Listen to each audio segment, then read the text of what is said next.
Vamos a compartir en esta noche un mensaje de la palabra muy especial. Y se encuentra en uno de los libros más particulares de la Biblia.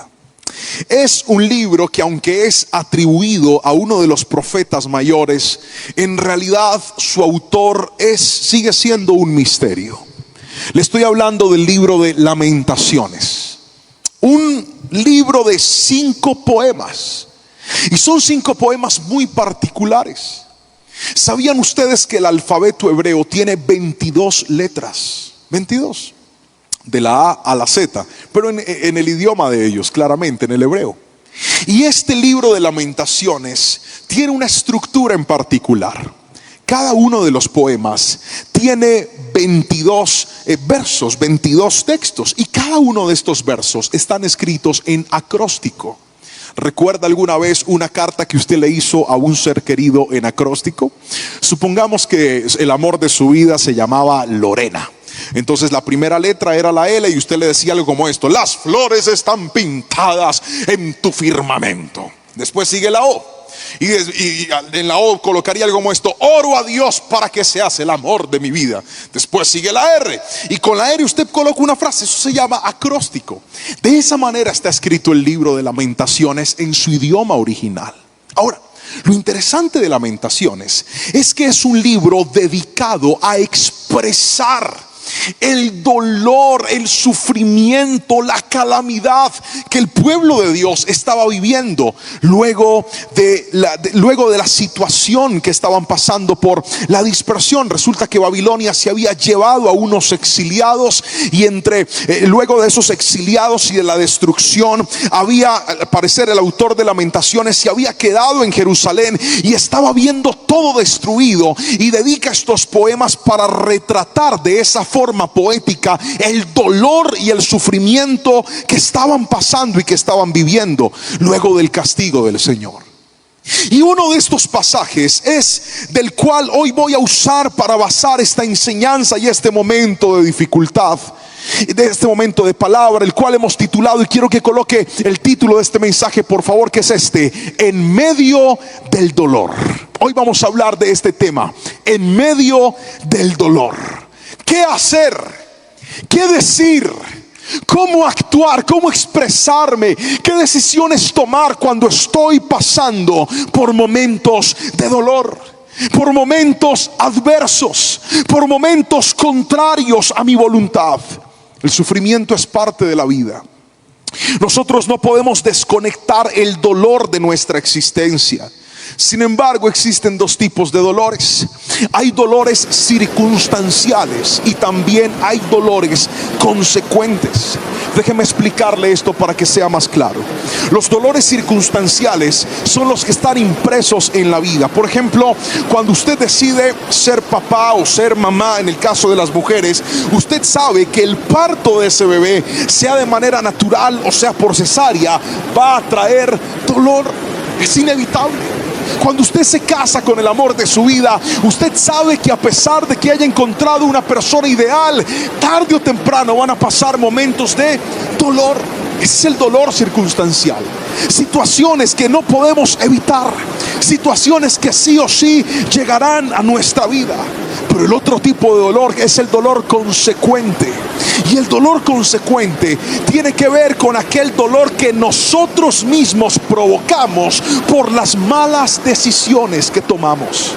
Hay dolores que usted no debería cargar en su vida, pero ha hecho cosas para producir ciertos problemas que han traído esas dificultades. Las malas decisiones. Escuche bien: la prisa al tomar una decisión, la reactividad, la inmadurez a la hora de actuar, el caer ante la tentación, el persistir en cosas que no deberíamos persistir. Todo esto causa dolor. El pecado trae dolor a nuestra vida. Y ese era el dolor que estaba pasando el pueblo de Dios. Ellos no estaban viendo la destrucción porque sencillamente Dios lo trajo porque sí. Ellos estaban afrontando las consecuencias de sus malas decisiones. Y es que hay momentos en la vida en donde nosotros mismos provocamos dolores insoportables en nuestra vida. Hay momentos donde nosotros mismos provocamos problemas que nos roban la paz, problemas que nos roban el propósito, que nos roban el sentido, que nos roban la calma. Situaciones que, escúcheme bien, están listas para traer a nuestra vida sufrimiento y adversidad. Pastor, ¿y si ese es mi caso? Si hoy me encuentro viviendo una situación que yo mismo provoqué, una situación que yo mismo gestioné, ¿qué hacer en medio del dolor? De eso es de lo que le voy a hablar en esta noche. Y quiero mostrarle 3 cosas que usted debería hacer.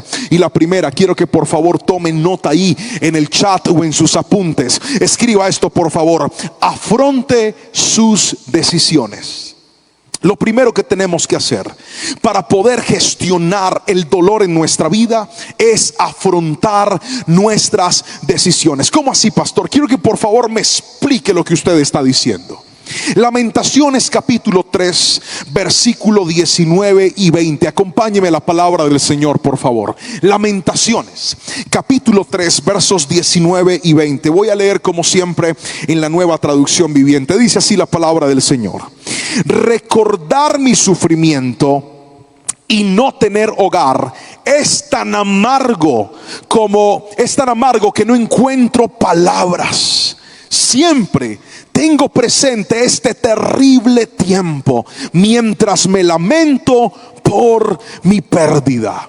El autor de Lamentaciones evidentemente se está quejando, está expresando su dolor, está expresando su sufrimiento, está expresando lo que está sintiendo. Y en este punto quiero que escuche todo lo que le voy a explicar, porque afrontar el dolor, afrontar nuestra situación, afrontar nuestras decisiones implica, escuche bien, no buscar la manera de reprimir lo que estamos sintiendo. Hay gente que se va al extremo de reprimir y decir: no me pasa nada, no siento nada, yo estoy bien. No, hay momentos donde el dolor tiene que expresarse, hay momentos donde el dolor tiene que aparecer, porque escuche bien, la mejor forma de afrontar nuestros momentos difíciles es llamándolos por su nombre. Cuando usted reconoce las dificultades que está pasando, cuando usted reconoce lo que está sintiendo, cuando usted expresa lo que está viviendo, escuche bien, ese es el primer paso para poder salir de los momentos difíciles. Pero muchas personas sencillamente lo reprimen, muchas personas sencillamente lo esconden. No, esa no es la solución. Si usted está mal, vaya delante de la presencia del Señor y dígale: Señor, yo te necesito, yo me siento mal, yo me siento afligido, yo me siento cansado, yo me siento agotado. Es el primer paso para poder salir de los momentos de dificultad. Lamentaciones me enseña eso, me enseña que aún Dios escucha cuando nosotros abrimos nuestro corazón, cuando nosotros presentamos delante de Dios lo que estamos viviendo. Hay veces donde tomamos decisiones que pensábamos que iban a ser buenas, pero esas decisiones, en vez de traernos bendición, nos trajeron problemas. ¿Cuántos de nosotros, por ir detrás de algún recurso, tomamos decisiones equivocadas? Y esas decisiones nos metieron en momentos de dolor, en momentos de dificultad.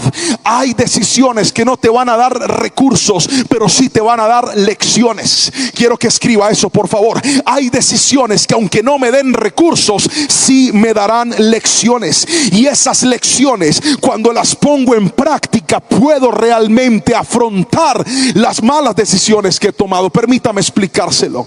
Una lección funciona de la siguiente manera: de repente hiciste algo que no debías hacer, tomaste algo que no debías tomar, emprendiste algo que no debías tomar, caíste en una tentación que no debiste caer. La lección tiene que llevarte a pensar en esto: ¿qué no debo volver a hacer?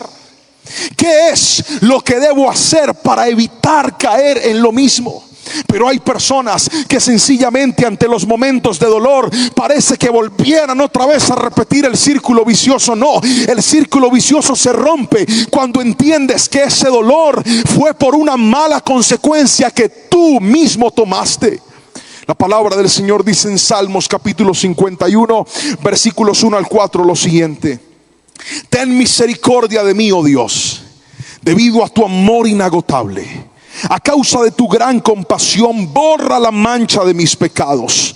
Lávame de la culpa hasta que quede limpio y purifícame de mis pecados, pues reconozco mis rebeliones. Día y noche me persiguen, contra ti y solo contra ti he pecado. He hecho lo malo ante tus ojos. Quedará demostrado que tienes razón en lo que dices y que tu juicio contra mí es justo. Mire, hay personas que en los momentos de dolor que ellos mismos se han causado, en vez de asumir las consecuencias de sus actos, culpan a otros. Y de repente usted se quedó desempleado, perdió un trabajo y en vez de asumir su responsabilidad le está echando la culpa a los demás. No es que ese jefe, no es que esa persona, no es que Perencejo. No, aprenda a asumir las consecuencias de sus actos. Hay cosas que están mal, no por los demás, sino por nosotros mismos. Y mientras que usted no aprenda a reconocer, a afrontar sus decisiones, nunca va a salir de ellas. Porque hay gente que se gasta la vida culpando a los demás de sus tragedias. Hoy quiero que escuche esto: muchas cosas empiezan a cambiar cuando usted aprende a reconocer cuáles son sus errores y cuáles son sus falencias. ¿Cuánto cambiaría la vida si ponemos en práctica lo que Jesús nos enseñó? Nos encanta ese versículo y cada vez que alguien nos critica, sacamos el versículo de Jesús y le decimos: pero tú, ¿por qué miras la paja que está en mi ojo y no te sacas el pedazo de tronco que tienes en el tuyo? Y usamos ese versículo para defendernos, pero nunca lo usamos para transformarnos a nosotros mismos. Y la pregunta es: ¿qué del dolor que hoy estás pasando no es culpa de nadie más excepto de ti mismo? De tus malas decisiones. Estás con el hogar tenso, estás con la vida laboral tensa, estás con el ambiente entre tus compañeros tenso y estás culpando a los demás. No, yo quiero que alguien aquí se levante y diga conmigo: Señor, voy a tomar responsabilidad en mi vida, voy a tomar determinación en mi vida. Yo no puedo cambiar a nadie, pero sí puedo cambiar yo. Alguien tiene que escribirme amén si me está entendiendo. Eso es afrontar las decisiones. Y el pueblo, escuche bien, en este momento, en medio de su dolor, había entendido que la culpa de ese problema la tenían ellos mismos. Hay personas que necesitan ciertos dolores para poder empezar el camino del cambio. Hay gente que no se ha dado cuenta cómo su mal comportamiento, cómo ese pecado oculto, cómo ese mal hábito está dañando su propia vida. Y hoy quiero que escuches esto: mientras no entiendas que el cambio de tu vida va a cambiar tus circunstancias, estarás estancado en una situación de dolor y de sufrimiento. Hay esposas que dicen: yo quiero que mi hogar cambie. Cambie usted, querida hermana. Hay esposos que dicen: yo quiero que mi hogar cambie, pastor. Cambie usted, querido esposo. Hay padres que dicen: yo quiero que mis hijos cambien. Cambie usted como papá, porque nuestros cambios estimulan el cambio de los demás. Si alguien me está entendiendo, yo quiero que por favor escriba amén en esta noche. Pero nos falta afrontar nuestras decisiones. A veces nosotros mismos hemos provocado el dolor y el sufrimiento que estamos pasando. A veces nosotros mismos hemos sido los culpables de las circunstancias que estamos viviendo. Pero déjeme pasar al segundo punto de esta enseñanza. Y es que en medio del dolor no solamente debemos afrontar las decisiones, sino en segunda instancia, escríbalo por favor, debemos mantener la esperanza. Otra vez, ¿debemos qué? Mantener la esperanza. Escríbalo por favor, esto es muy importante. Cuando hablamos de mantener la esperanza, quiero que mire lo que dice la palabra del Señor en el mismo capítulo 3 de Lamentaciones. Pero en esta ocasión quiero que leamos el versículo 21 hasta el versículo 23. Dice la palabra del Señor así: no obstante, aún me atrevo a tener esperanza cuando recuerdo lo siguiente: el fiel amor del Señor nunca se acaba, sus misericordias jamás terminan. Grande es su fidelidad, sus misericordias son nuevas cada mañana. Quiero que escuche esto. Porque el escritor de Lamentaciones está hablando de un recuerdo. Escriba, por favor, diga recuerdo. Si está en su casa y no puede escribir, tóquese la cabeza y diga recuerdo. ¿Dónde viven los recuerdos? En nuestra mente, en nuestros pensamientos. Quiero que escuche esto, porque la esperanza trabaja en nuestros pensamientos. Déjeme explicarle eso, por favor. Esto es algo poderoso. Cuando hablamos de lo que estamos esperando, dígame en dónde viven las cosas que nosotros esperamos.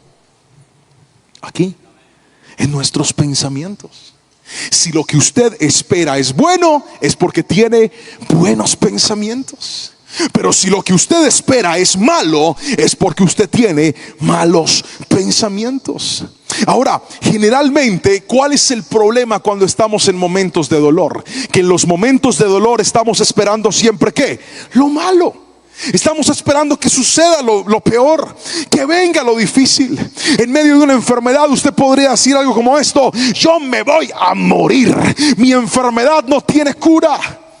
En medio de una crisis familiar usted podría pensar cosas como: ahora mi hogar se desbarató, yo me voy a divorciar, ahora ¿dónde voy a vivir? ¿Cómo vamos a partir los bienes? Porque los pensamientos en medio del dolor tienden a ser malos pensamientos.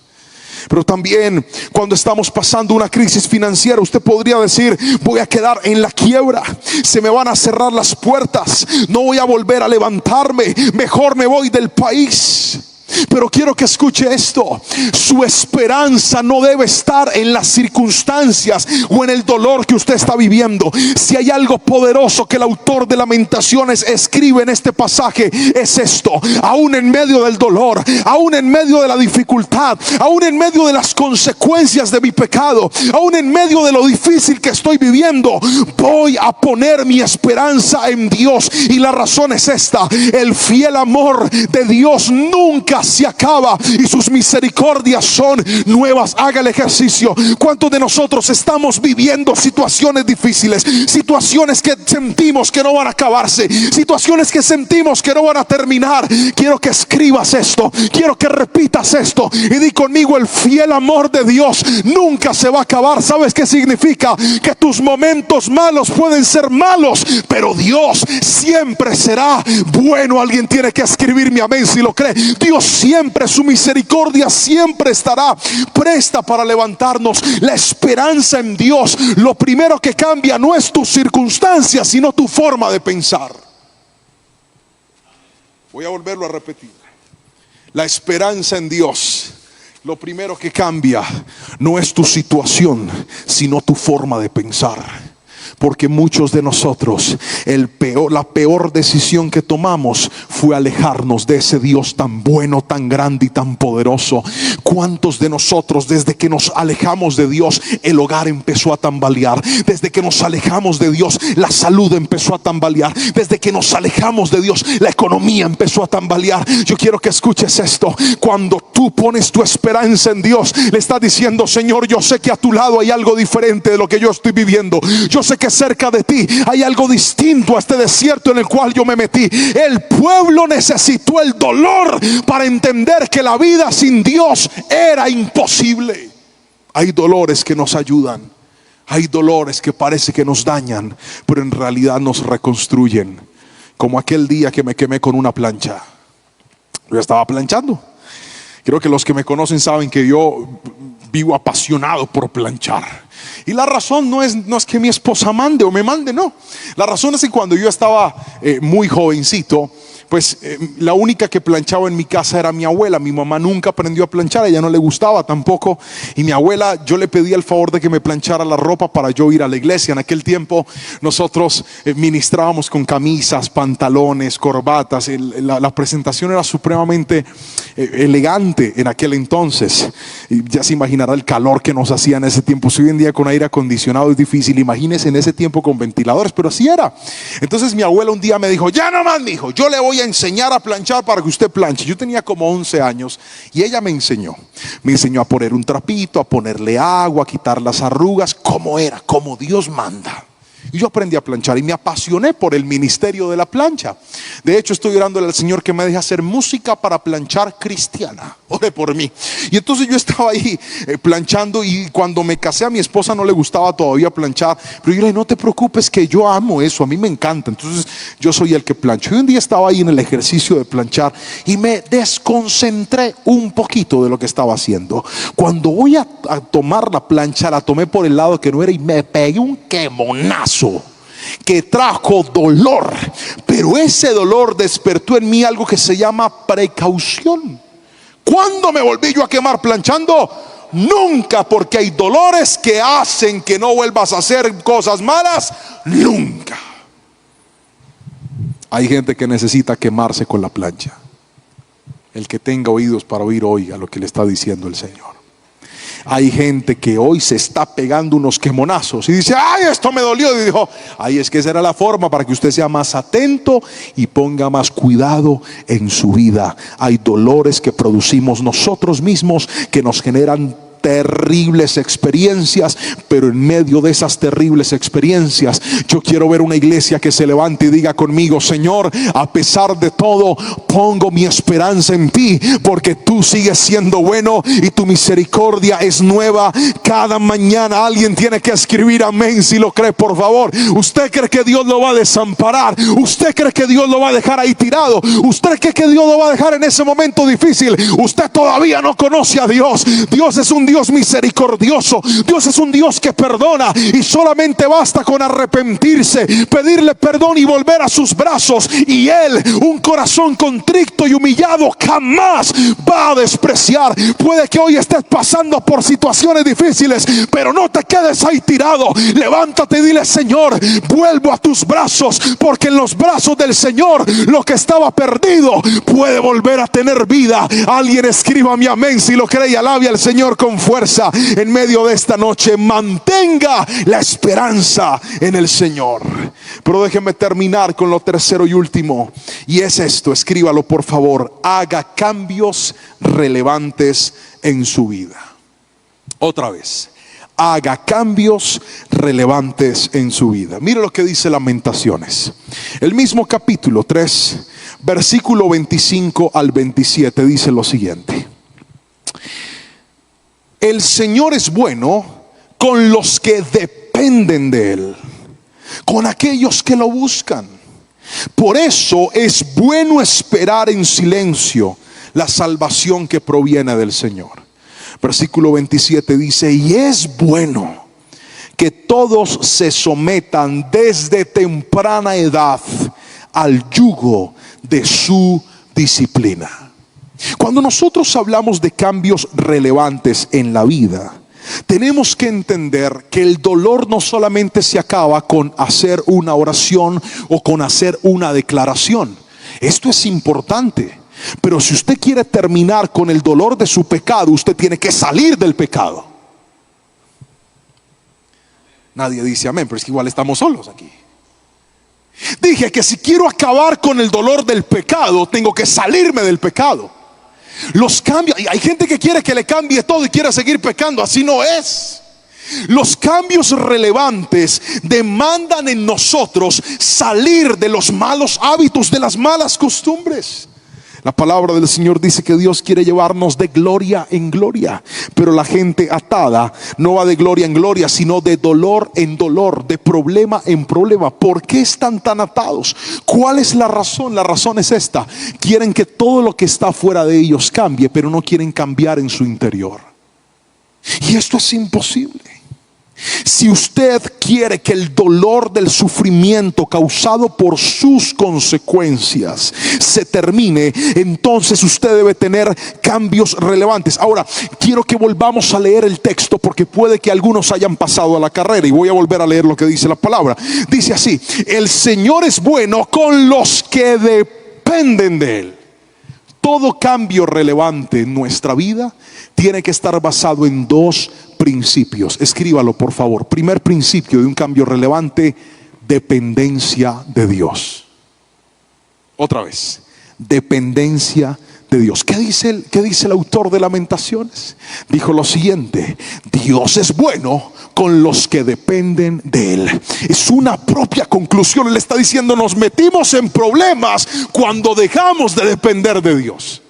Pastor, ¿y qué es depender de Dios? Déjeme darle dos ejemplos de lo que es dependencia. Primer ejemplo: estábamos en Medellín, fuimos a un matrimonio. El matrimonio no era propiamente en Medellín, era en un municipio cercano que se llama Bello. Teníamos que llegar hasta el batallón de este lugar, ahí en Bello. Y entonces paramos a un taxista y le dijimos al taxista: venga, ¿cómo hacemos para llegar al batallón de Bello? Y él nos dijo: sígame. Y empezamos a seguirlo. Nosotros íbamos en un carro, él iba en su taxi. Y pues se metía por unas cuadras que yo jamás recordaré. Yo no sé por dónde iba él, pero yo estaba viéndolo a él. Y de repente entraba por lugares desconocidos, pero no importa, yo estaba detrás de él. Y de repente salía por vías principales, pero yo ni sabía en dónde estaba, yo iba detrás de él. Luego de un momento aparecimos en el destino a donde íbamos a llegar. ¿Sabe por qué? No llegamos al destino porque yo sabía o entendía el camino. Yo solamente estaba yendo detrás de alguien que conocía el destino al cual nosotros íbamos. Eso se llama depender. Cuando tú dependes de Dios, Dios no tiene que explicarte todo lo que tienes que hacer. Hay momentos donde Dios lo único que te dice es: levántate y sígueme. Sígalo. A veces Dios lo mete por caminos que usted no entiende. Le cerraron una puerta, le abrieron otra. Algo se le dio, algo no se le dio. Asegúrese de caminar en dependencia de Dios, porque cuando usted depende de Dios, aunque no entienda, usted puede estar seguro que va a llegar al destino que Dios trazó para su vida. Si alguien quiere cambiar, necesita depender de Dios. Segundo ejemplo de dependencia: tengo un perro, se llama Dante Lerman. Es un schnauzer, perrazo, chévere. Primer perro de mi vida. Nunca había tenido perros. Él es todavía un cachorro. Y entonces, ¿sabe quién me pidió perro? Mis hijos. Y cuando me pidieron perro, ¿sabe qué dijeron? Que ellos lo iban a cuidar, lo iban a pasear, le iban a dar la comida, lo iban a limpiar, que le iban a hacer todo al perro. ¿Sabe quién le hace todo al perro? Porque familia que se respete pide perro, pero ponen al que no es dueño a cuidarle todo. Aquí está uno de esos soldados. Yo soy el que le hago todo al perro. Y entonces yo soy el que lo saco en las mañanas, temprano y en las noches. Y entonces yo salí con Dante Lerman y lo saqué a pasear. Pero el perrito mío es como medio loquito, entonces yo no lo dejo solo, porque cuando lo dejo solo se va corriendo y se pierde. Y hace unos días se nos perdió, se nos voló. Y yo, mi esposa: ay, se perdió el perro. Y yo por dentro dije: ay, me liberé, Jehová, de este yugo de esclavitud. Y él es libre, déjalo. De pronto volvió a su libertad. Y me decía mi esposa: ¿cómo vas a decir eso, Juan, si es nuestro perro? Le dije: ahora sí es el perro de ustedes, pero cuando hay que hacerle lo demás y me dejan a mí solo, pues vamos a esperar. Y por allá una niña lo encontró y nos lo trajo. Dijo: yo he visto este perrito aquí. Y cuando Dante llegó, nos volvió el alma al cuerpo. Nos sentimos felices, pero somos muy estrictos porque no lo dejamos salir solo. Él es loco, sale y se va y se pierde y se lo pueden llevar. Además es muy lindo, es muy bonito mi perrito. Y entonces en estos días volvió otra vez y se nos perdió, pero no lo rescataron. Y yo dije: no, este perro se me vuelve a ir y se me va a embolatar. Hasta algo que pasó hoy. Pues imagínense que yo estaba ahí haciendo las predicaciones de esta semana. Mi esposa estaba en teletrabajo en su casa, en la casa de nosotros, cuando de repente ya llega la hora de salir. Dije: mi amor, ya me voy, Dios te bendiga. Abro la puerta y cuando abro la puerta, que no sabe quién estaba afuera en la calle: Dante, revolcado, todo sucio. Yo lo miré y yo dije: ¿y este qué le pasó? Cuando abrí la puerta, rapidito se entró. ¿Qué le habrá pasado al perro? Sabrá Jehová de los ejércitos qué le pasó en su salida. Pero cuando la gente se aleja del Señor, ¿sabe qué es lo más importante? Que a usted le quede clarito cuál es el camino de regreso. Cuando yo vi que el perro salió, yo dije: este man está listo para salir solo. Me va a liberar del yugo de la esclavitud. Perruna. Porque sabe algo, hay gente que necesita embolatarse, perderse y extraviarse para valorar lo que implica depender de Dios. Pero usted que aprende por sabiduría, yo le digo, no tome esa clase ni tome esa lección. Si usted cimentó su hogar dependiendo de Dios, viva y manténgase así. Si usted está levantando a sus hijos dependiendo de Dios, viva y manténgase así. Si su economía depende de Dios, viva y manténgase de esa manera, porque el que depende de Dios puede estar seguro que llegará al propósito y al destino que Dios trazó para usted. Hay gente que se burlará y dirá, pero usted qué hace esperando en Dios. Muévase, haga las cosas en sus fuerzas, haga las cosas en su manera. No, mi hermano, los que dependemos de Dios, los que confiamos en Dios, tenemos una victoria asegurada, porque mi Dios nunca falla y nunca fallará. Alguien tiene que escribir amén si lo cree.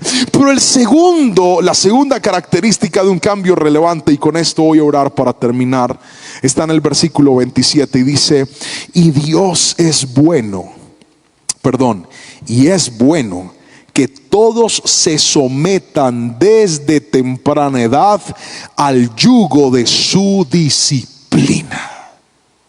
Toca el piano, hijo, por favor. Eso significa que ya se va a acabar la palabra. Toca, por favor. Escuche esto. Si usted quiere salir de un momento de dificultad, necesita en primera instancia depender de Dios. Escriba eso, por favor. Diga: depender de Dios. Pero lo segundo que usted necesita es disciplina. Nadie puede cambiar sus malos hábitos a menos de que tenga disciplina. ¿Cómo funciona esto, pastor? Mire, hay algo que tomé la decisión de hacer con mi esposa, y fue disciplinar a mis hijos. Justo cuando entraron a estudiar, cuando los niños están en vacaciones, pues pierden muchos hábitos de orden, porque se levantan a la hora que quieren, hacen las cosas, los dejamos descansar. Pero cuando entran al colegio tenemos que volver a establecer la disciplina, ¿verdad? Tienen que levantarse a ciertos horarios, tienen que hacer tareas, tienen que comer. Y entonces hicimos un plan de disciplina con mi esposa. Y ese plan incluía que mis hijos tenían que levantarse a ciertas horas, comer a ciertas horas, descansar por tanto tiempo, hacer sus tareas durante cierto momento, y luego de eso podían tener ciertos privilegios, y en la noche tenían que acostarse a dormir, antes tenían que bañarse. Bueno, una disciplina. Entre las cosas en las cuales hemos disciplinado a nuestros hijos es que siempre que ellos terminan de comer, son ellos los encargados de tomar el plato, el vaso, la cuchara y llevarlos hasta el lavaplatos. Y a la muchacha que muy amablemente trabaja para nosotros, decirle: gracias, que Dios la bendiga y le guarde. Siempre hacen lo mismo. Resulta que era domingo, estábamos comiendo, mi esposa terminó de almorzar, llevó el plato, Anita se volteó y le dijo: mami, ¿por qué no le dijiste a Lady que Dios te bendiga y te guarde? Y yo salí: es que Lady no vino hoy. Y Anita se fue a mirar atrás. Ah, sí, no está aquí. Pero eso me marcó el corazón, porque nuestros hijos están esperando ver en nosotros también disciplina. Y cuando la disciplina permanece en nuestras vidas, los buenos hábitos no serán momentáneos, sino permanentes. Pero muchos de nosotros estamos metidos en unos problemas tan terribles por nuestro propio desorden, por nuestra propia indisciplina, por nuestra propia mala manera de manejar lo que Dios nos ha entregado. Yo quisiera hacerle una pregunta, y es: ¿qué tanto de Dios hay en usted? ¿Qué tanta dependencia de Dios hay en mi vida? ¿Soy realmente una persona dependiente de Dios? ¿Soy realmente una persona disciplinada, ordenada? La respuesta a estas preguntas determina qué es lo que usted tiene que hacer. El pueblo necesitó el dolor del cautiverio para entender que necesitaban volver a depender de Dios, y tenían que ponerle orden a su vida. Sin dependencia y sin orden, ese sufrimiento iba a ser muy prolongado. Pero hoy yo quiero orar por las personas que están ahí conectadas y los que llegaron al templo.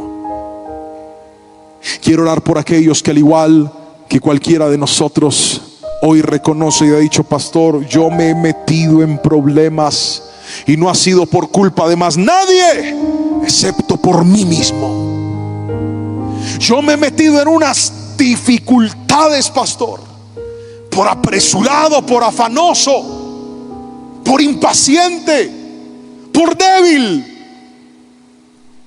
porque me faltó fe, me faltó confianza, porque me apresuré, porque fui reactivo, y harto dolor que me han causado. Y he llegado a sentir que esto no se va a terminar, pero esa palabra de hoy fue para mí, porque Dios lo primero que me dijo es: mantén tu esperanza puesta en el Señor. Si algo quiero que llene tu corazón es eso. A pesar de nuestros errores, a pesar de nuestras falencias, el fiel amor de Dios nunca se terminará. Es el versículo más hermoso de todo el poema de Lamentaciones. El fiel amor de Dios nunca se acabará, y sus misericordias son nuevas cada mañana. Si alguien necesita salir de un dolor y de un sufrimiento, si alguien necesita, dice: pastor, yo tengo que hacer cambios en mi vida, yo necesito volver a depender de Dios, yo necesito volver a disciplinarme, yo tengo que ordenarme. Entonces, por favor, levante una de sus manos, no como el más malo, sino como el más necesitado de Dios. Yo soy el primero en levantar mis manos. Me encanta una palabra que Dios le dijo a un profeta, Ezequiel. Fue llamado al ministerio cuando cumplió 30 años de edad, y no fue llamado al ministerio en el templo. Ezequiel estaba dentro de los que habían exiliado a Babilonia. Triste, porque si hubiera estado en Jerusalén se hubiera transformado en un sacerdote, pero a Dios aún en el cautiverio lo escogió allá.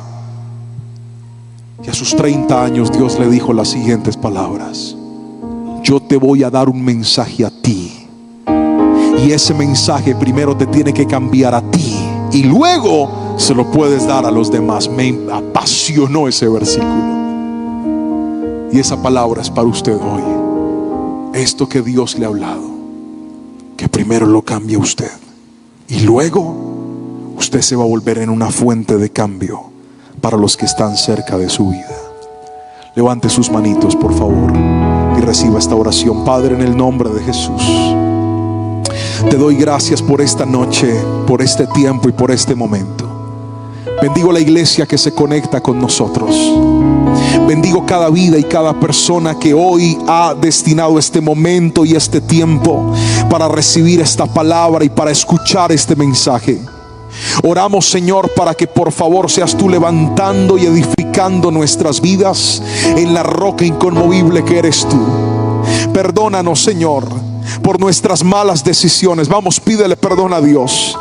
Dile: Señor, perdóname, porque tal vez muchos de los desiertos en los que estoy hoy yo mismo los provoqué. Perdóname por mis malas decisiones.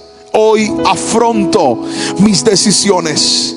Hoy reconozco que te he fallado.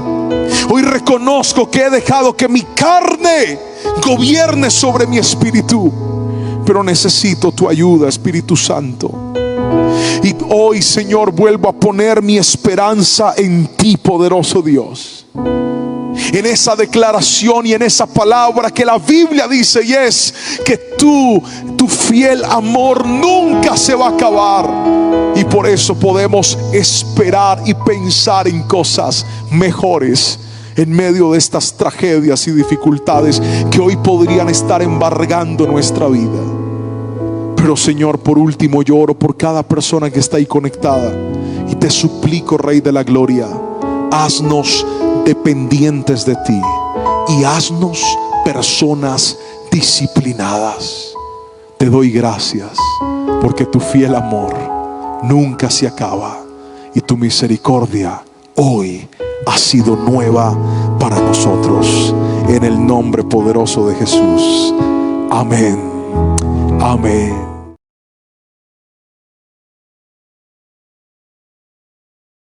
Hoy voy a compartir con ustedes una enseñanza de la palabra que la hemos titulado de la siguiente manera: necesitamos la oración. Quiero que por favor lo repita fuerte conmigo a la cuenta de 3. 1, 2, 3. Necesitamos la oración. Y quiero que me acompañe la palabra del Señor al primer libro de Samuel, capítulo 23, versículos 1 al 4. Dice así la palabra del Señor: un día le llegaron noticias a David de que los filisteos estaban en la ciudad de Keila robando el grano de los campos de trillar. Entonces David le preguntó al Señor: ¿debo ir y atacarlos? Sí, ve y salva a Keila, le dijo el Señor. Versículo 3. Pero los hombres de David le dijeron: tenemos miedo incluso aquí en Judá. De ninguna manera queremos ir a Keila para luchar contra todo el ejército filisteo.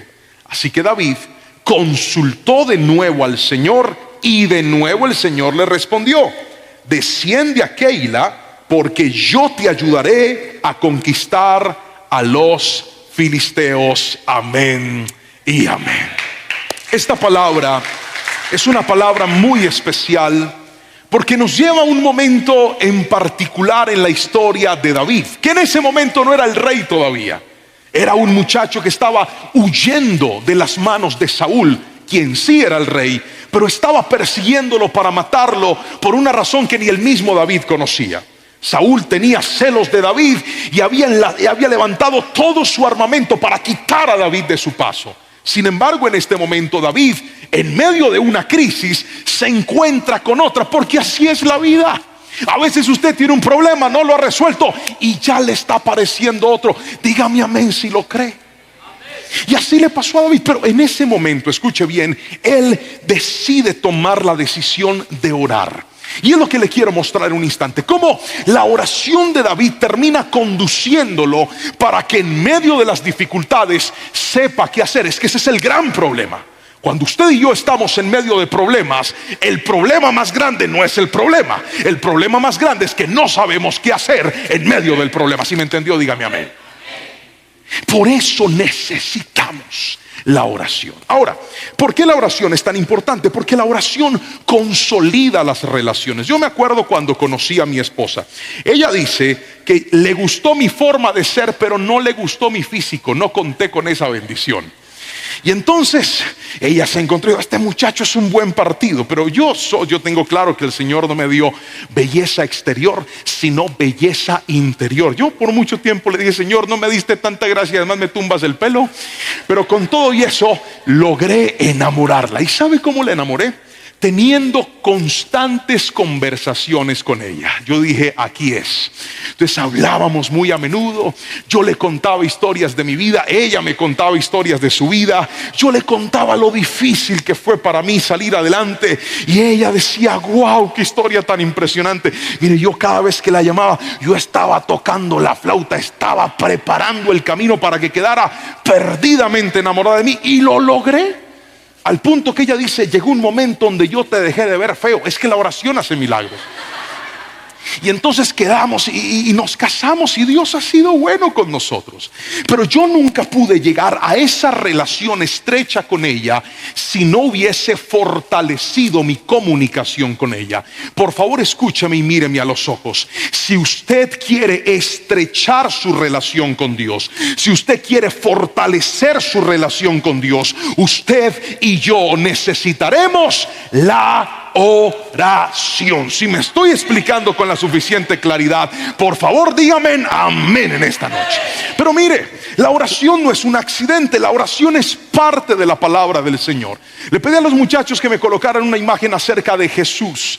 Mire todo lo que la Biblia habla acerca de la oración de Jesús. Hay unos versículos que quiero que examinemos en este momentito, por favor. Si son tan amables y los podemos colocar ahí en la pantalla, quiero que le demos una miradita a estos textos que aparecen en la palabra del Señor. Y el primero de ellos se encuentra en Mateo capítulo 14, versículo 23. Dice así: después de despedir a la gente, subió a las colinas para orar a solas.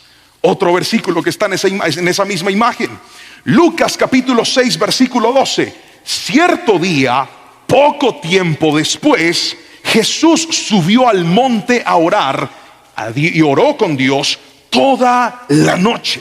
Este me encanta. Lucas capítulo 5 versículo 16. Ahí está.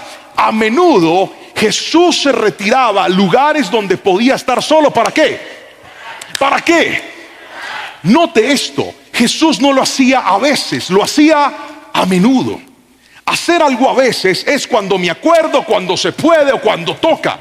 Pero hacer algo a menudo es algo que se vuelve un hábito, que es constante en nuestra vida. Mira esta cita, aquí está, Mateo 26:39.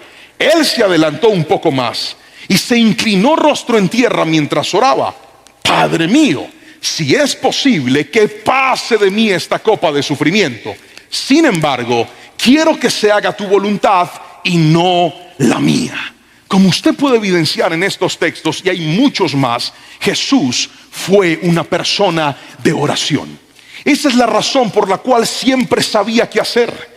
Siempre sabía cómo responder. Siempre había sabiduría en su boca. Siempre había el respaldo del Señor sobre la vida de su hijo. Escuche bien, para usted poder tener una vida espiritual sólida y yo, necesitamos cultivar una vida constante de oración. No podemos vivir una vida de oración solamente cuando pasamos situaciones de dolor o de dificultad. Levante la mano todo el que ha pasado por una crisis terrible alguna vez en la vida. Yo lo veo. Levanten las dos para que se vean más, por favor. Muévanlas así. Eso es todo el que ha vivido una crisis alguna vez.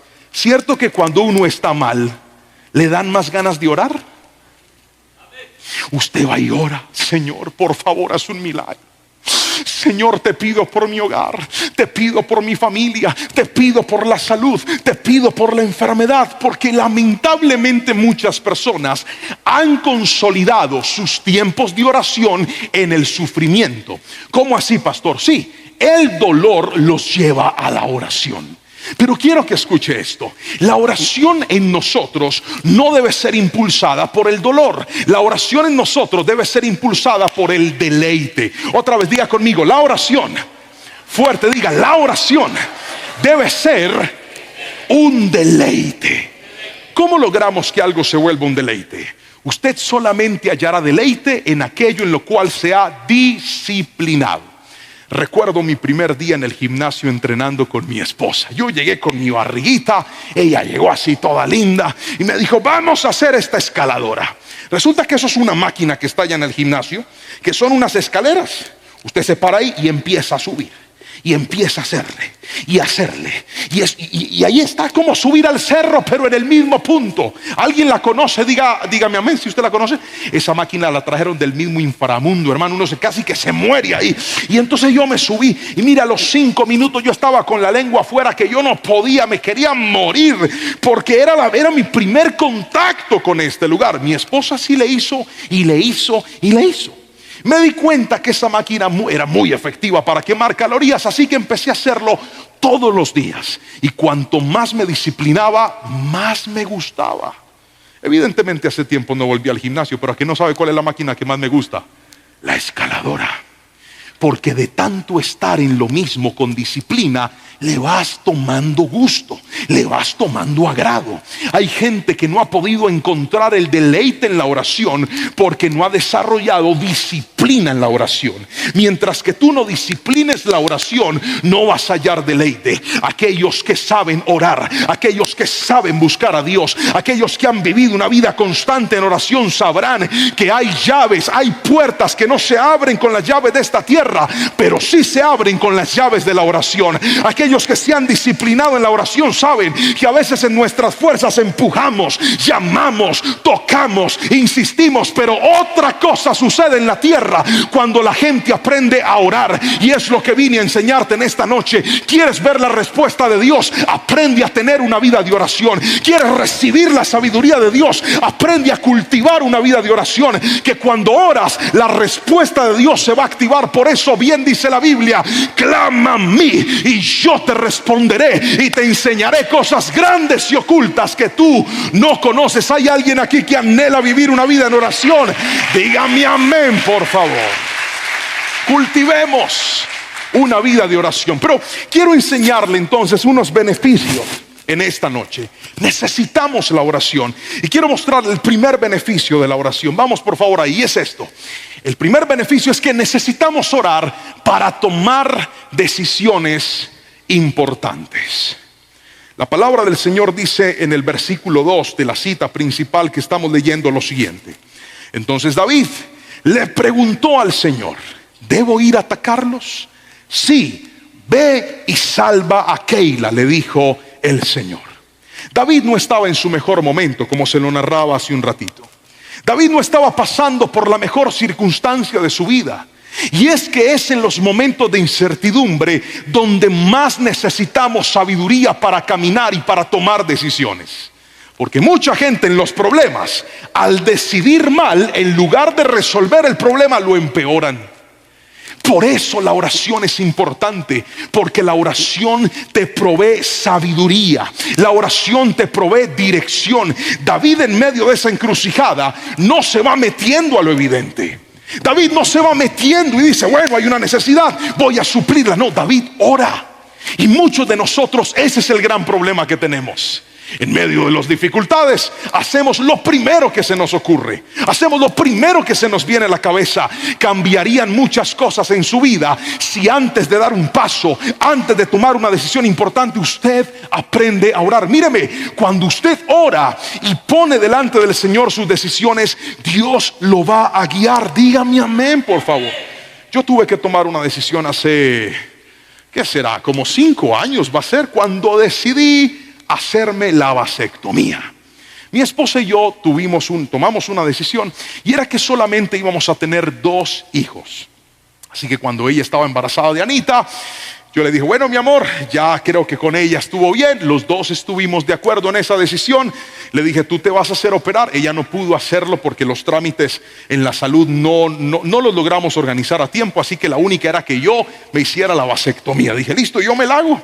Y entonces hicimos todos los trámites y fui yo al lugar a hacerme la vasectomía. Cuando llegué allá, una enfermera alta, ella mal geniada, como mala clase, me pasa una bata y me dice, póngase esta bata. Y yo entré al baño. Primera vez que me colocaba una bata de cirugía. ¿Alguien se ha puesto alguna vez eso? Yo entré, me puse mi bata, ya que no sabe dónde me puse la abertura. Por delante, para controlar todo. Yo salí, yo así cubierto con mis babuchas. Y yo decía, padre, qué vergüenza, yo qué hago metido en esto.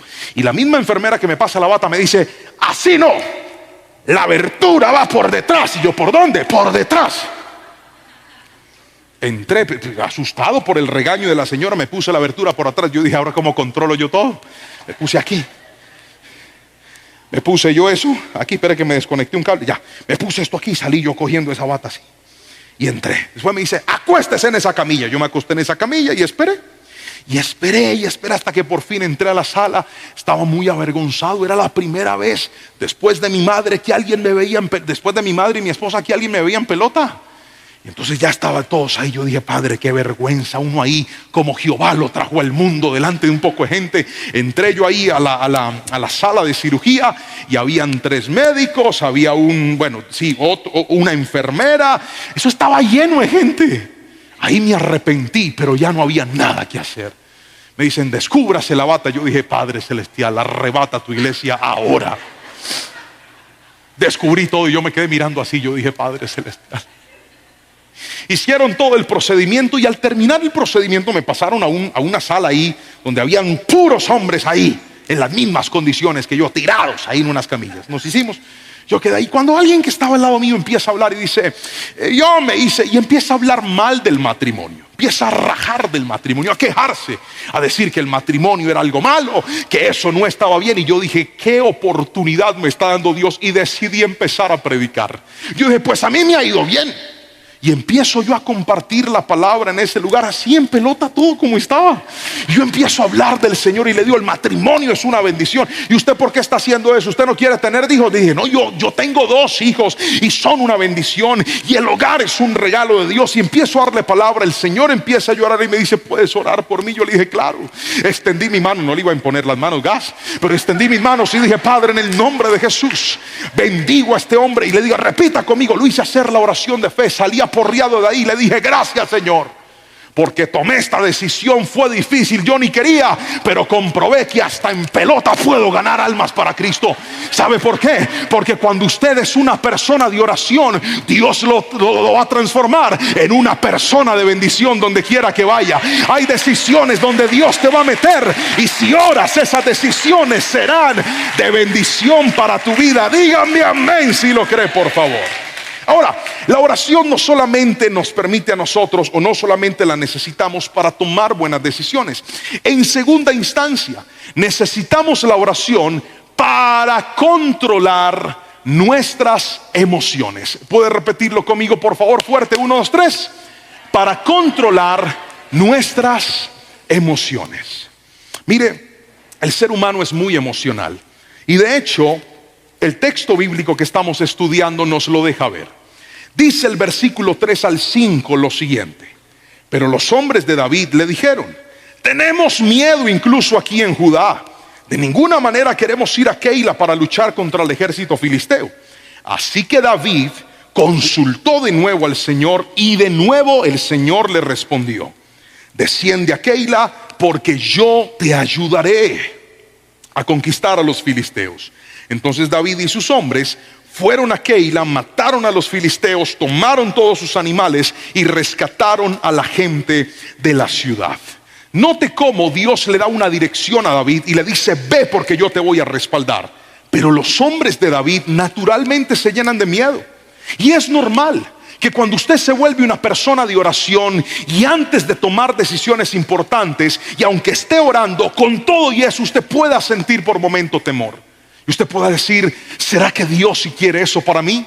¿Será que sí es la voluntad de Dios que yo me mueva, que yo vaya, que yo cambie, que yo compre, que yo alcance, que yo diga que sí o que yo diga que no? Es normal. Y ahora, cuando usted y yo somos presa de nuestras emociones y permitimos que nuestras emociones gobiernen nuestra vida, esas emociones podrían de repente paralizarnos a la hora de hacer lo que Dios ya nos dijo que debíamos hacer, en un sí o en un no. Yo conozco gente que por sus emociones ha dejado de hacer cosas que Dios lo mandó a hacer. Yo conozco gente que por sus emociones se ha metido a hacer cosas que Dios no lo mandó a hacer. Por eso necesitamos la oración, porque la oración nos ayuda a regular nuestras emociones. A mí me encanta que el ejército de David, aquellos valientes que estaban con él, se rehúsan, pero deciden aceptar a ir una vez David vuelve a orar y reciben la confirmación de Dios. Hay muchas veces donde nosotros batallamos con nuestras emociones, batallamos con la angustia, batallamos con el estrés, batallamos con la ansiedad, batallamos con la depresión, batallamos con el despropósito. Esas crisis existenciales en las que a veces caes y dices: yo no sé para qué es mi vida, yo para qué nací. ¿A dónde voy a estar en 10 años? ¿A dónde voy a estar en 5 años? ¿Será que Dios tiene algo para mí? ¿No será que yo soy como un accidente? Yo no sé ni a qué vine ni para dónde voy en esta tierra. Crisis existenciales que a cualquiera le puede pasar, especialmente al que cayó en desorden, en indisciplina, y ya no haya nada que hacer en la vida. Ahí es donde necesitamos cultivar una vida de oración, porque la oración te da sentido, la oración te da propósito, la oración te marca rutas, la oración te ayuda a escuchar la voz de Dios. Hay gente que necesita en esta noche con urgencia entender que Dios tiene un plan con usted. Hay gente que necesita en esta noche escuchar con urgencia que Dios ha trazado planes de bien y no de mal con usted. Alguien tiene que decirme amén si me está entendiendo. Hay gente que con urgencia necesita volver a la oración, porque en la oración hayas propósito para tu vida. David, al orar, comprendió que aunque era difícil, tenía que hacer lo que Dios lo había llamado a hacer. Ahora, le quiero contar algo. Yo recuerdo que hace un tiempo un hermano un empresario me llamó, él es cristiano, y me dijo: pastor, es que me gustaría que puedas darle una conferencia a un grupo de empresarios que hacen parte de un círculo que tengo. Son gerentes, son propietarios de empresas, son jefes de recursos humanos, administradores. Mejor dicho, tengo gente de todo el país y quisiera que tú les des una conferencia. Yo me llené de un miedo que usted ni se alcanza a imaginar. Yo dije, ay, Padre Celestial, bendito sea el Señor. ¿Y yo qué le voy a decir a toda esa gente? Y me dijo, listo, le puso fecha a la conferencia. Y yo empecé a llenarme de un miedo que yo casi que le digo que no. Estaba tan asustado. ¿Cuántos creen que es una bendición? Otra vez, ¿cuántos creen que es una bendición? Pero el miedo me estaba haciendo pensar en decirle que no a esa bendición. De eso le estoy hablando. De cómo las emociones te pueden robar grandes bendiciones que Dios tiene para ti. ¿Y sabe qué hice? Me puse a orar. Y doblé rodilla y le dije, Padre, dame sabiduría, Padre, dame gracia. Señor, yo necesito que tú pongas las palabras en mi boca. ¿Yo qué le voy a decir a esa gente? Son gerentes, son propietarios, son administradores, están acostumbrados a trabajar con gente y yo no. Pregúnteme cuántas empresas tengo yo, pregúnteme. Ni una. Pregúnteme cuántas veces yo he sido jefe o gerente de un lugar. Pregúnteme. Que me pregunte. Jamás. Yo me sentía en desventaja, ¿me entiendes? O sea, el hermano estaba viendo algo en mí que ni yo había visto. Y me fui a orar. Yo le dije, Señor, y me arrodillé y yo saqué mis apuntecitos y los puse ahí. Yo dije, Señor, esto fue lo que tú me diste, Padre. Por favor, dame sabiduría, quítame el susto, quítame el miedo, Señor. Porque es que yo no puedo pararme en mis fuerzas, yo no puedo pararme con mis capacidades, yo no puedo pararme con mi talento. Pero si tú vas delante de mí, Señor, tú puedes darle gracia a mis palabras. Y empezó la conferencia y ante todo, hermano, que el miedo no se le note. Dígame amén. Yo prendí el computadorcito y me vieron todos y yo les dije, buenos días. Por favor, salúdeme y escríbame en buenos días. Y todos empezaron a escribir buenos días. Y yo empecé a entrar como en calma. Y dije, listo, ahí voy. Y arranco a dar la conferencia. Y empecé a darle y a darle. Yo, mire, con el corazón a millón. A mí me latía el corazón aquí, lo sentía. Pero yo empecé a darle. Y la gente me miraba. Y algunos apagaban las cámaras. Y otros la prendían. Y cuando ya estaba llegando al final de la conferencia empresarial, casi todos estaban llorando. Y cuando yo los vi así, yo dije, aquí fue. Y empecé, y ahora ya estaba más empoderado y di lo que el Señor me dijo que dijera y les hablé de todo. Y al final dijeron, ¿cómo hacemos para que ese conferencista nos siga dando conferencias a nosotros? Es que cuando él habla sentimos algo que no hemos sentido nunca en la vida. Él me mandó los mensajes y yo empecé a leer y yo decía, Padre, ¿sabes qué es esto? Yo sé qué es esto, que antes de dar esa conferencia yo no me paré en mis fuerzas, no me paré en mi talento, no me paré en mi conocimiento, me arrodillé en la oración. Y cuando oras, Dios va a hacer que lo que tienes sea potencializado, porque no es tu fuerza, es la fuerza del Señor. Dígame amén, por favor. Ore y Dios lo va a respaldar. Ore y usted va a ver el favor de Dios en su vida. Pero sigamos, por favor. La oración no solamente nos ayuda a controlar nuestras emociones. En tercera instancia, quiero que mire esto conmigo, por favor. Necesitamos orar para ser protegidos por Dios. Le voy a rogar que por favor repita eso fuerte. 1, 2, 3. Para ser protegidos por Dios. El versículo 7 al 11 nos narra algo especial. Dice, pronto Saúl se enteró de que David estaba en Keila y dijo, excelente, ya lo tenemos. Mire lo que dice Saúl, Dios me lo entregó en mis manos, porque se ha quedado atrapado en una ciudad amurallada. Entonces Saúl movilizó a su ejército para marchar hacia Keila y sitiar a David y a sus hombres. Pero David se enteró de los planes de Saúl y le dijo a Abiatar, el sacerdote, que trajera el efod para consultar al Señor. Entonces David, ¿qué hizo? ¿Qué hizo David? ¿Qué hizo David? Oró. Oh Señor, Dios de Israel, que he oído que Saúl piensa venir a Keila a destruirla, porque yo estoy aquí. Y mire la pregunta de David, ¿me traicionarán los líderes de Keila y me entregarán a él?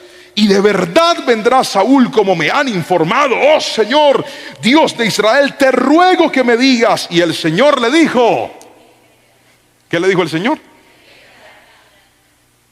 Míreme aquí. David se fue a Keila porque Dios lo mandó. Keila era una ciudad amurallada que estaba siendo atacada por los filisteos. David no se metió de vaca loca. David se metió en oración. Diga conmigo, en oración.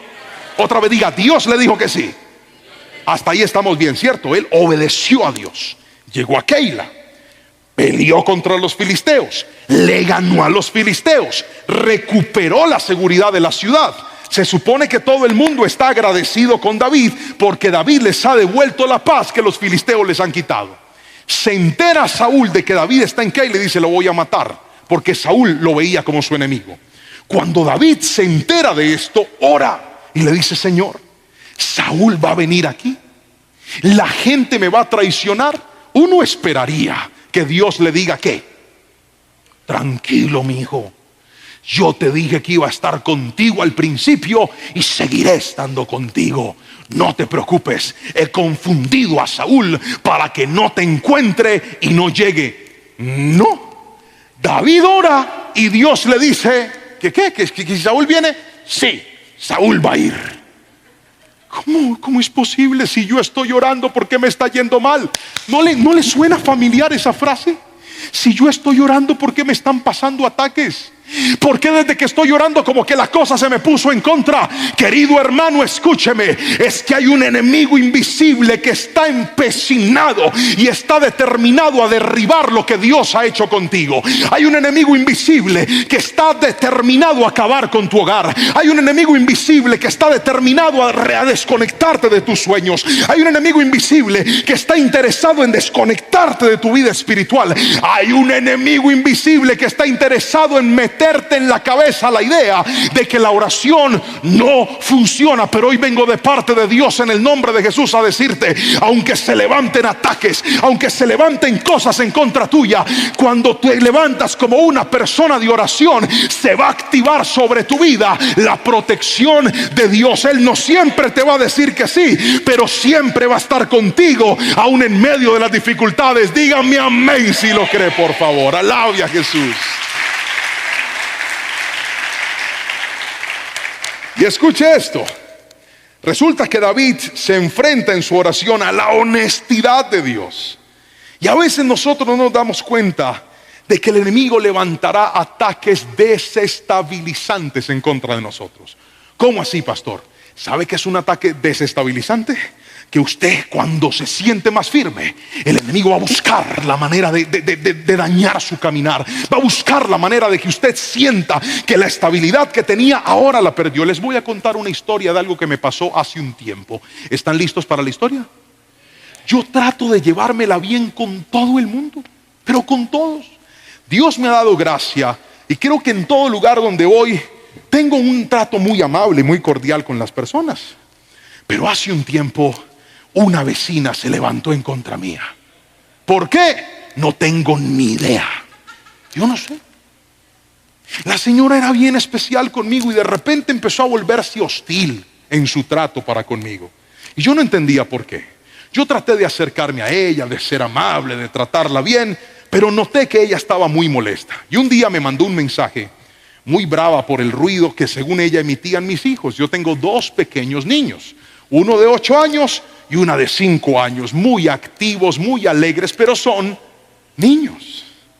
Y entonces un día me mandó un mensaje, palabras más, palabras menos, diciéndome lo siguiente: tienes que encontrar una solución definitiva al ruido de tus hijos, porque no me lo soporto. ¿Y esta señora qué le pasó? Entonces yo le mando un mensaje amable y le digo, casi se me sale el nombre, gracias Jehová por detenerme la lengua, porque hay gente tremenda, van y los buscan por el Face. Y entonces yo le mando un mensaje con mucha amabilidad y le digo, claro, déjame, yo hablo con mi esposa, no he estado en el apartamento, pero vamos a revisar a ver qué fue lo que sucedió y créeme que trataremos de darle solución. No sé si definitiva, pero trataremos de darle solución, siempre dentro de la amabilidad. Y le dije, ¿podrías especificarme un poco a qué te refieres con la palabra no me lo soporto? Y entonces ella me manda un mensaje. Yo le mando otro y le digo, mira, la niña no fue a estudiar hoy, estaba enfermita, estaba muy indispuesta de salud, por eso se quedó en la casa. Mi esposa me dice que estuvo durmiendo y me manda un mensaje y me dice, pues mire, la niña no se notaba enferma. O sea, mentiroso. La niña no se notaba enferma, la escuché reírse, la escuché jugar. Yo dije, esta señora, ¿qué le está pasando? Y luego termina con la siguiente frase: además, los niños tienen que ir a estudiar porque así lo dice la ley. Y yo dije, no, esta ya me rascó el fósforo. Ya esto no se va a quedar así. Entonces le mandé un mensaje. ¿Quiere saber cuál mensaje le mandé? No se lo voy a leer, pero se lo voy a parafrasear. Le dije palabras más, palabras menos. Respetada señora, he tratado de tener una relación cordial, amable con usted, pero veo que no se puede. Le voy a decir algo. Mis hijos van a estudiar cuando yo lo determine. Usted en eso no tiene por qué opinar. Le voy a agradecer que a partir de la fecha ya se entienda directamente con otra persona, porque no voy a soportar su trato hostil. Yo no sirvo para ser grosero, no sirvo para tratar mal a una persona, mucho menos a una mujer y menos a una persona de edad. Qué forma tan decente de decirle, ¿verdad? Mucho menos a una persona de edad. Así que hasta aquí hemos llegado, le agradezco mucho y que siga su camino. Mire, la señora se puso furiosa conmigo. ¿Y sabe qué dijo? Dijo, lo voy a demandar, lo voy a llevar ante un juez. Y lanzó las siguientes palabras. Dijo, me voy a gastar todo mi dinero en abogados y me toca hasta sacarlo de aquí. Y en ese momento yo me asusté. Claro, porque yo dije, esta señora va a gastar toda la plata. ¿Y yo qué plata me voy a gastar en abogados? Si tengo que pagar la matrícula de los niños, señores, que toda la plata que para sacarme. Y en ese momento dije, voy a meterme en oración. Me llegó la citación del juzgado. Mire, yo empecé a pensar lo peor. Yo dije, voy a salir ahí en el cubo, pastor cristiano de la central demandado. Yo dije, Señor, ¿qué va a pasar conmigo? Y me empecé a llenar de miedo. ¿Usted sabe cuántas veces yo he ido ante un juez? Pregúnteme, ¿cuántas? Nunca, jamás, yo nunca he ido ante un juez. Era mi primera vez. Y yo con esa citación y yo asustado, yo saqué todas las pruebas, todos los audios, le pedí cartas a todos mis vecinos. Todo el mundo empezó a dar referencias mías. Decían, él es un señor, es una persona amable. Me grabaron audios, me grabaron videos, me hicieron cartas. Yo llegué con un cartapazo así para mi defensa. Pero lo que hice fue orar antes de presentarme ante el juez. Y le pedí al Señor y le dije, Dios, respáldame, Dios, defiéndeme, Señor, yo no he hecho nada malo. Yo no sé por qué ella está así conmigo, Señor. Y me metí allá, llegué donde el juez. Señor, serio, él me recibe. Me dice, ¿cómo me le va? Yo, bien, sí, Señor. Asustado, me temblaban las piernas hasta el alma. Me senté ahí y me dice, cuéntame qué es lo que está pasando. Y yo le empecé a contar. Y le dije, señor juez, usted me permite contarle todo. Traigo pruebas. Y me dice, sí, es que yo necesito ver todo lo que usted trajo. Yo dije, gloria a Dios. Y empecé a mostrarle todo. Y le expliqué y le hablé. Le resumo el cuento. Ahora tengo un amigo juez. Salimos de amigos y me dijo, tranquilo, usted no ha hecho nada malo, no se preocupe, usted está bien. Y yo salí de ese juzgado con la cabeza en alto diciendo, Señor, gracias, porque el hombre puede amenazarte, el hombre puede levantarse, el hombre puede intimidarte, pero una persona de oración puede contar con la protección de Dios sobre su vida. Aunque se levanten enemigos en tu contra, confía, porque Dios te va a defender. Grítenme amén si lo creen, por favor. Y con esto voy a cerrar. ¿Por qué necesitamos orar? Cuarto y último, porque cuando oramos podemos mantenernos en el propósito de Dios. ¿Puede repetirlo conmigo, por favor? Diga, para mantenerme. Fuerte, diga, para mantenerme en el propósito de Dios. El versículo 12 al 14 dice algo interesante. Vamos a leerlo, por favor. Versículos 12 al 14. De nuevo David preguntó, ¿me traicionarán los líderes de Keila a mí y a mis hombres para entregarnos a Saúl? Y el Señor le respondió lo que él no quería escuchar. Le dijo, sí, lo van a traicionar. David se esconde en el desierto. Entonces David y sus hombres, ahora cerca de 600, salieron de Keila y comenzaron a deambular por toda la región. Pronto llegó la noticia a Saúl de que David había escapado, por lo que decidió no ir a Keila. David se refugió en unas fortalezas que habían en el desierto, en la zona montañosa de Zif. Saúl lo perseguía día tras día. Lea conmigo la última línea que está ahí, por favor. Pero Dios no permitió que Saúl lo encontrara. Escucha lo que le voy a decir. Cuando usted se transforma en una persona de oración, Dios lo va a mantener a usted anclado en su propósito, aunque su enemigo lo esté persiguiendo. Cuando usted se levanta como una persona de oración, Dios lo va a mantener conectado al plan que Él determinó para usted, aunque todo esté en contra de usted.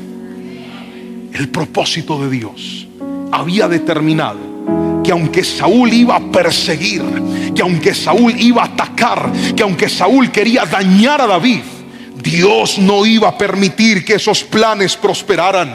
Escúchame, mi hermano, porque hay gente que está en medio de unas circunstancias en la vida que dice: pastor, mi enemigo es grande, mi enfermedad es grande, mi necesidad es grande, mi problema es grande, mi sueño es grande. Pero escúchame, es más grande el propósito de Dios contigo.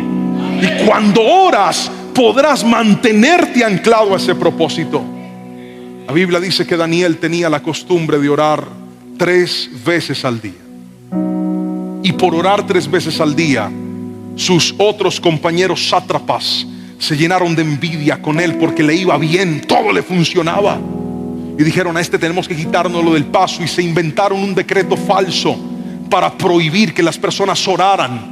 Y terminaron metiendo a Daniel en el foso de los leones. Daniel entró ahí.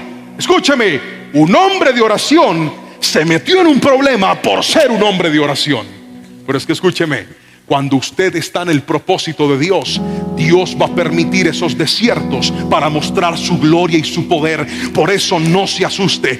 Darío le dijo: Daniel, el Dios tuyo, a quien tú continuamente sirves, que Él te libre. Y Daniel entró a ese lugar vivo y salió vivo en medio de la crisis. ¿Sabe por qué? Porque era un hombre de oración. El propósito de Dios no era que no era que Daniel no sufriera. El propósito de Dios era que aunque Daniel entrara a ese lugar, todas aquellas personas terminaran glorificando y honrando al Dios de Daniel. Escúchame lo que te voy a decir. Hay pruebas que hoy estás viviendo que hacen parte de un propósito más grande, que hacen parte de un diseño de Dios maravilloso, que Dios las permitió para bendecir a tu casa, que Dios las permitió para bendecir a tus hijos, que Dios las permitió para bendecir tu hogar. Si alguien me está entendiendo, por favor díganme amén. Vuélvete una persona de oración, dobla tus rodillas y confía en aquel que todo lo hace y todo lo puede. Dios es bueno, Dios es fiel. Y mire lo que sucede cuando usted entiende que la oración es algo necesario, que la oración es algo vital, que la oración no puede ser algo eventual, sino algo habitual, que siempre está en la vida. Entonces usted va a poder vivir en la paz de Dios. Esa paz que muchos han perdido y que están tratando de buscar en el pago de ese dinero, que creen que esa paz va a llegar cuando esa persona que se fue regrese, que creen que esa paz va a llegar cuando esas notas salgan bien, que creen que esa paz va a llegar cuando esa puerta que están tocando se abra, que creen que esa paz va a llegar cuando les digan sí a lo que están esperando que les digan sí. La paz no viene cuando las respuestas de esta tierra se activan. La paz viene cuando te vuelves una persona de oración. Mire lo que dice este último versículo, por favor. Filipenses capítulo 4 versículo 6. No se preocupen por nada, en cambio oren por todo. Díganle a Dios lo que necesitan y denle gracias por todo lo que Él ha hecho. Así experimentarán la paz de Dios, que supera todo lo que podemos entender. La paz de Dios cuidará su corazón y su mente mientras vivan en Cristo Jesús. Amén y amén. Hoy quiero orar por aquellas personas que en esta noche dicen: pastor, yo necesito volverme una persona de oración. He estado corriendo detrás de los afanes de este mundo y he estado dejando muy descuidado mi lugar de oración.